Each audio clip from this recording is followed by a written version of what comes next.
Meena learning point. आप सभी जानते हैं कि मैथ्स जो सब्जेक्ट है ना फ्रेंड्स, वो हमारे कॉम्पिटिटिव एग्जाम्स और डेली लाइफ दोनों में ही बहुत ज़्यादा वेटेज रखता है। बट जब ये नाम सुनते हैं ना स्टूडेंट्स, तो उनके माइंड में मतलब बोर्डम आ जाती है इसको सुन के। ठीक है, तो इसे लॉजिकली समझना भी हमारे लिए बहुत ज़्यादा इंपॉर्टेंट हो गया है। वैसे तो मैथ्स में काफ़ी ट्रिक्स भी हैं, बट स्टिल आपको कॉन्सेप्ट को समझना भी बहुत इंपॉर्टेंट है। तो मेरी वीडियो आज ऐसे ही स्टूडेंट्स के लिए जो क्यूरियस हैं इसके लॉजिक को समझने के पीछे। ठीक है, अगर बच्चा इस तरह पढ़ेगा तो पूरी लाइफ कॉन्सेप्ट्स को नहीं भूलेगा। स्टार्ट करते हैं फ्रेंड्स 2D शेप। तो 2D शेप की ये मेरी लास्ट वीडियो रहने वाली है, क्योंकि इससे पहले मैं अपनी वीडियो में rectangle, square, parallelogram, triangle and trapezium cover कर चुकी हूँ। तो अब मेरी यहाँ पे मेन फोकस मेरा रहने वाला है सर्कल और रोम्बस पर। चलिए स्टार्ट करते हैं सर्कल से। ये है आपका सर्कल, और जो इसकी बाउंड्री है इसको आप, इस बाउंड्री को आप पेरीमीटर नहीं कहते हैं क्योंकि इसकी कोई साइड नहीं होती। ठीक है, तो इसको आप सरकमफेरेंस कहते हैं और हिंदी में इसको आप परिधि कहते हैं। ठीक है, ये आपका सेंटर पॉइंट है जिसको कहते हैं आप केंद्र बिंदु। ठीक है, और अगर आप इसी सेंटर से यहाँ सरकमफेरेंस तक मिला देते हैं तो ये आपका आर मीन्स रेडियस हो जाती है, इसे आप कहते हैं त्रिज्या।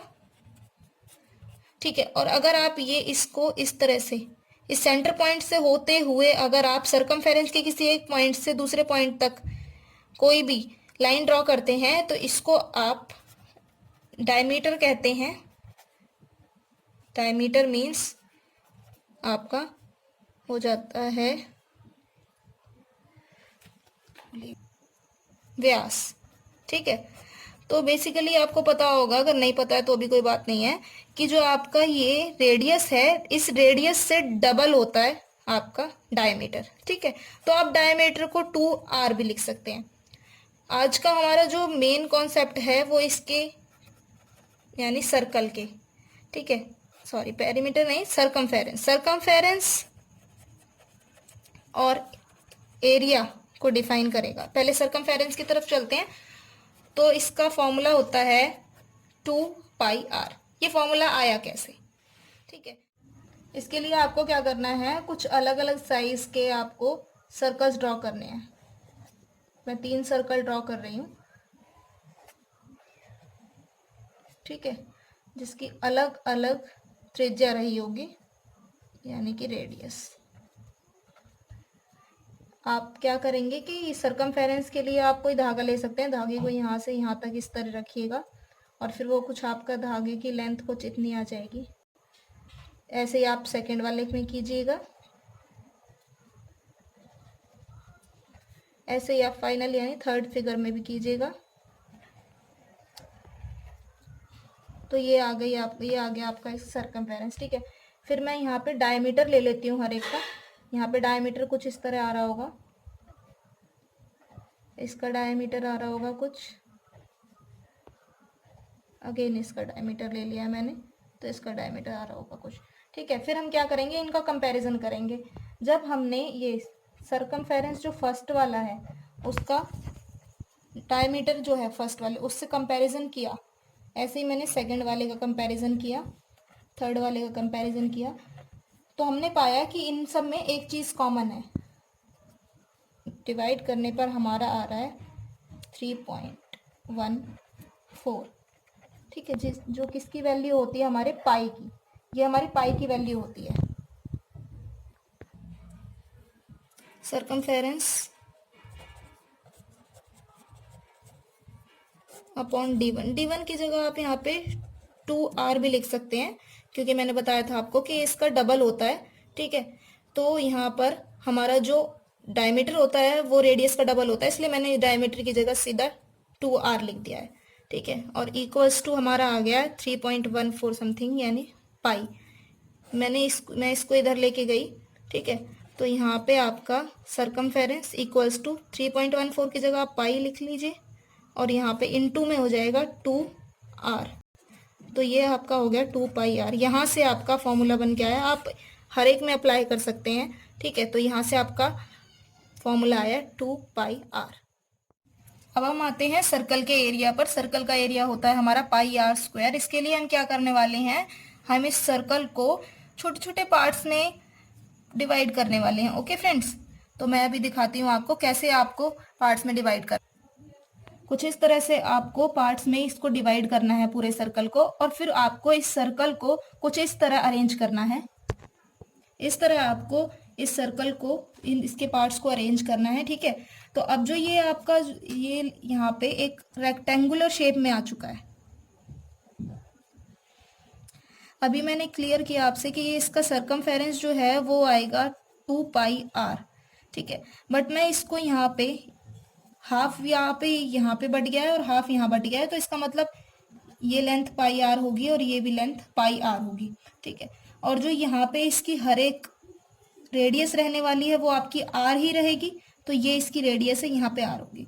और यहाँ पे अगर हमें इसका पूरे का एरिया निकालना है तो हम इसका एरिया निकाल लेंगे, इक्वल ही आएगा, ठीक है। तो यहाँ पर ये हो गई आपकी लेंथ और ये हो गई आपकी ब्रेथ।